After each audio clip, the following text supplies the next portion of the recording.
Salut à toi et bienvenue dans cette nouvelle vidéo, je suis hyper content de t'accueillir. Aujourd'hui on va parler d'un sujet qui est hyper important pour les community managers, c'est la diplomatie, mais pas la diplomatie en modération, c'est-à-dire répondre à un commentaire hyper négatif quand t'es fatigué et que t'en as vu plein et que t'en peux plus. Non, c'est rester diplomate dans un autre contexte avec tes clients ou avec les équipes en entreprise quand tu dois effectuer des tâches qui sont répétitives et que les personnes viennent te voir constamment pour te dire de caser une publication rapidement parce que c'est vite fait. Mais juste avant d'aller plus loin dans cette vidéo, j'aimerais te parler de ma formation gratuite en 4 étapes pour devenir community manager et en vivre pleinement. Le lien est en description sous la vidéo. Voilà, c'est parti. Donc là, on va parler donc des personnes qui viennent te voir et qui insistent absolument pour que tu postes rapidement un post parce que c'est très important, parce qu'il faut le faire, parce qu'ils ont eu l'idée lumineuse et ils ont vu ça quelque part sur les réseaux sociaux et du coup c'est ça qu'il faut faire, tu vois. Et ça, c'est très embêtant, ce genre de demande, et c'est constant dans le métier de community manager. On rencontre énormément de personnes qui veulent à tout prix publier quelque chose rapidement, qui va faire le buzz, etc. Tu vois, le buzz entre guillemets. Et ce genre de demande, c'est difficile à prendre en fait quand on s'investit beaucoup en tant que community manager, parce que on passe beaucoup de temps, tout ça, et on a l'impression que les personnes voient notre travail comme quelque chose étant facile, tu vois. Et donc je comprends tout à fait ce genre de ressenti, parce que je l'ai vécu moi aussi en entreprise, et je l'ai vécu aussi au départ avec mes clients quand j'étais en freelance, au tout début de mon activité. Alors, comment faire pour dépasser ça, tu vois? Parce que le problème avec ça, c'est que si tu dis oui une fois à une demande comme ça, tu vois, d'un commercial qui vient te voir, qui dit « Ah ouais, j'aimerais bien que tu postes ça, ça serait super et tout, rapidement s'il te plaît, parce que c'est une nouveauté de mon entreprise. » Et ben si tu dis oui une fois, tu vas en avoir de plus en plus de ce genre de demandes, de la part de différents services, de tes clients, de responsables, tu vois, et en fait, tu vas être identifié comme la personne qui dit oui, et c'est très très mauvais pour ton activité, parce que en fait, tu vas être constamment sous pression, parce que si tu commences à dire tout à coup non, les gens ils vont peut-être se dire mais pourquoi il dit non, mais tu fais ton rigide ou quoi, c'est vachement facile les réseaux sociaux. Et le pire dans tout ça, c'est que les gens vont commencer à t'expliquer comment bien faire ton travail, tu vois. Ah ouais, pour les réseaux sociaux, c'est ça qui marche, hein, parce que tu vois, il y a mon cousin, il y a mon frère, ma soeur, ma belle-sœur, tout ça, elles sont community managers, elles sont responsables com, elles sont professeurs de marketing, et elles savent vachement bien faire et tout, et en fait, moi je te conseille de faire ça, et tu vois, tu vas avoir énormément de sollicitations, et en même temps, de conseils mal placés, et ça c'est très très fatigant, très énervant à la longue, mais on peut pas tout balancer d'un coup comme ça dans la tête des gens, surtout qu'on bosse avec eux tout le temps, donc on doit pouvoir s'appuyer sur eux aussi. Donc il faut comment rester diplomate dans ce cas-là, tu vois. Il y a des solutions pour ça. Alors, il y a plusieurs solutions. Alors, déjà, on va parler de la base. Tu vois, la base, quand on est actif sur les réseaux sociaux, pour le compte d'une entreprise, que ce soit un client en freelance ou dans une entreprise parce que tu es salarié, il faut avoir une stratégie de contenu qui est posée, tu vois, claire, efficace, et qui est surtout formalisée, c'est-à-dire que tout le monde doit avoir accès à cette stratégie, elle doit être écrite noir sur blanc, les équipes doivent avoir au moins travaillé un petit peu dessus et comprendre de quoi on parle, et tout ça doit être clair, vraiment défini. Il faut qu'il y ait une ligne éditoriale par canal, parce que on va pas s'exprimer pareil sur Facebook que sur TikTok. Les contenus ne vont pas être pareils sur Instagram que sur Pinterest, par exemple. En fait, ils vont prendre plus ou moins de temps à être conçus, ces contenus. Donc ça, il faut aussi le formaliser et l'expliquer, parce que des personnes qui sont ailleurs dans l'entreprise, qui sont à d'autres postes, elles ne peuvent pas imaginer le temps que ça prend de faire ça, tu vois. C'est tout simplement impossible. Parce que ces personnes-là voient le résultat en permanence, c'est-à-dire le résultat d'heures de travail et de mois de travail, en fait, tout à coup, qui explose et qui fonctionne. Et elles se disent « Ah ouais, mais c'est trop simple, en fait, de faire un post. » Parce qu'elles voient que le résultat en permanence. Et c'est normal, en fait, tu peux pas expliquer toute la machinerie qu'il y a derrière, parce que c'est complexe, et parce que les gens, ça va pas les passionner plus que ça. Eux, ils aiment bien voir le résultat, les likes, les commentaires. Donc, ce que tu peux faire, vraiment, c'est déjà avoir une socle, tu vois, une base, une espèce de guide formalisé pour expliquer la stratégie, c'est ça. Sur ce canal, on fait des carousels. Là, on fait des vidéos avec machin qui est ambassadeur. Et ça prend tant de temps à faire. Moi, ce que je fais, voilà, je travaille sur ci et ça avec cette personne. L'objectif sur ce réseau social, ce canal, c'est d'atteindre ça. Voilà, donc c'est vraiment formaliser tout ça, faire un petit guide explicatif, tu vois, en interne ou pour tes clients, pour qu'ils comprennent un peu où ça va, et voilà, et que poster un truc, quelque chose en 2 minutes, c'est juste pas possible, ça fonctionne pas comme ça, tu vois. Ça sert déjà au moins de base, voilà. Ensuite, ce qui est intéressant aussi, alors, c'est d'avoir un calendrier éditorial partagé.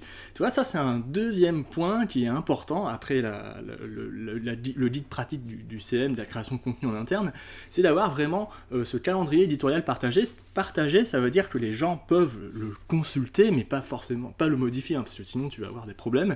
Les gens, ils vont te faire disparaître ton boulot. En fait, il faut que ce calendrier puisse être consultable. Alors c'est pour ça que tu peux utiliser des outils collaboratifs, et ça va te permettre en fait tout simplement que les personnes de l'entreprise voient que ce post n'était pas prévu ce jour-là, et que dans la ligne éditoriale par exemple, on peut ne poster qu'un post par jour sur ce réseau, tu vois.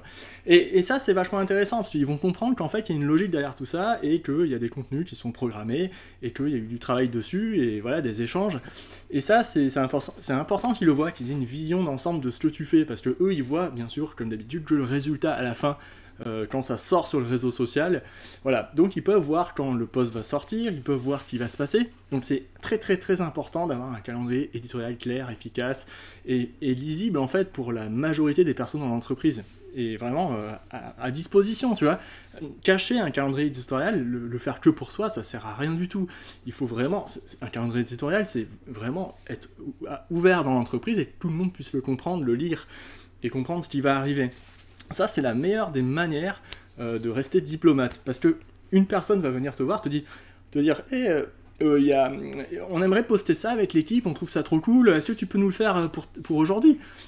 Et tu dis, il faut que, est-ce que tu as regardé le calendrier éditorial ? Et la personne va dire, non, tu sais, je suis venu te voir directement. Tu fais, regarde le calendrier éditorial, parce que là, je suis occupé, et puis comme ça, tu verras que si aujourd'hui, il y a un créneau pour le faire ou pas. Et s'il n'y a pas de créneau, il faudra que tu me reviennes plus tard me voir, ou que tu m'envoies un mail, ou j'en sais rien. Donc ça permet de rester, voilà, de dire non, mais sans dire non, tu vois, et en restant droit dans ses bottes, tu vois. La personne te vient avec un truc, et en fait, elle voit qu'il y a d'autres choses qui sont en cours, et elle peut pas te faire décaler des trucs en plein milieu. Si elle essaye de forcer le passage, voilà, pour à tout prix publier quelque chose, là c'est un peu plus complexe, tu vois, parce que dans ce cas-là tu peux lui dire mais pourquoi, ça sert à rien de forcer le passage, on a un post qui est déjà prévu, et je peux rien faire, tu vois, pour le moment. Je peux mettre ton post un peu plus tard dans la semaine si tu veux, mais là aujourd'hui je peux pas. Mais par contre, si la demande de la personne rentre dans le cadre de ta stratégie et dans les objectifs que tu t'es fixé, là, tu peux dire oui, totalement, tu vois. Là, c'est bon, c'est dans la ligne éditoriale, je comprends qu'il y a une urgence, donc je peux faire une exception. Voilà, tout ça, ces éléments, ces documents, ça te permet d'avoir des bases pour pouvoir discuter, échanger, et pas dire non. Moi, mon erreur au départ, c'est que je disais non tout le temps, non, et en fait, les gens, ils disaient, mais il est pas commode, ce gars, il est pas commode du tout. Et je pense que c'était pas vraiment ce que je voulais faire passer, c'est juste que ça m'énervait que les gens arrivent et m'expliquent comment faire, et voilà. Et je trouvais ça insupportable. Mais en fait, il suffit d'avoir ces documents formalisés, et ça, voilà, ça change les choses. Enfin, une troisième solution que tu peux faire pour éviter ce genre de situation, et en même temps, il faut canaliser en fait toutes ces demandes pour que ça t'arrange toi, et pour que tu puisses avancer sans être constamment interrompu. Parce que les interruptions, c'est l'ennemi du community manager. Tu vois, il y a les notifications sur tous tes outils, sur ton smartphone, tout ça. Il y a les gens qui passent la tête par la porte. C'est vraiment horrible, ce genre de choses. Je te comprends tout à fait. Donc, ce que tu peux faire, c'est vraiment proposer, par exemple, un moment, un rendez-vous dans la semaine, où tu invites toutes les personnes dans l'entreprise à venir partager un petit café, un truc, tu vois, genre un quart d'heure dans la semaine, toutes les semaines, un point à heure fixe, où je lui dis, voilà, si vous avez des publications à faire pour cette semaine, on se réunit au point, et vous m'en parlez directement, et tout le monde en parle. Moi, je vous montre le calendrier éditorial, ce qui est prévu, où je vous remontre les outils, et puis on en parle ensemble, et on en discute à ce moment-là, mais comme ça, proposer ce genre de format, ça va t'éviter, en fait, de recevoir incessamment des gens dans ton bureau qui passent la tête et qui disent est-ce que tu peux nous publier ça rapidement, s'il te plaît, parce que là, on n'a pas le temps, en plus, je pense que ça va buzzer, tout ça. Et ça va t'éviter ce genre d'interruption qui est horrible pour un community manager, tu vois. Et voilà, donc, je te récapitule les 3 solutions que tu peux mettre en place, hein. Vraiment, un guide pratique pour tous les salariés, hein, les dirigeants, tout ça, expliquer c'est quoi la stratégie de contenu dans l'entreprise, pourquoi on communique sur ses réseaux sociaux, c'est quoi la ligne éditoriale, ça te prend combien de temps en termes de durée pour créer un contenu sur un réseau social, tout ça. Ça, tu peux l'expliquer dans un guide, parce que les gens, ils le savent pas, tu vois. Deuxième solution, voilà, tu peux créer un calendrier éditorial collaboratif et partagé, accessible à tous, en fait, dans l'entreprise, sur un cloud, par exemple.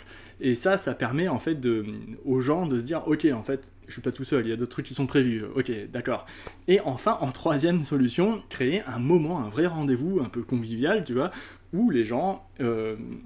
où vous échangez sur ton activité, et aussi c'est là que tu prends un peu toutes les remarques ou toutes les volontés de chaque service sur la semaine, tu vois, et ça permet de fluidifier ton process de création de contenu, hein, qui est assez compliqué comme ça, assez complexe comme ça. Voilà, donc ces 3 solutions, utilisées à fond, parce que ça va t'aider à rester diplomate sans avoir à dire non dans l'entreprise.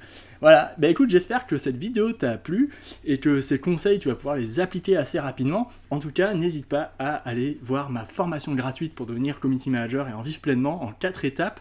Le lien est en description sous la vidéo. Salut, bonne journée et à bientôt.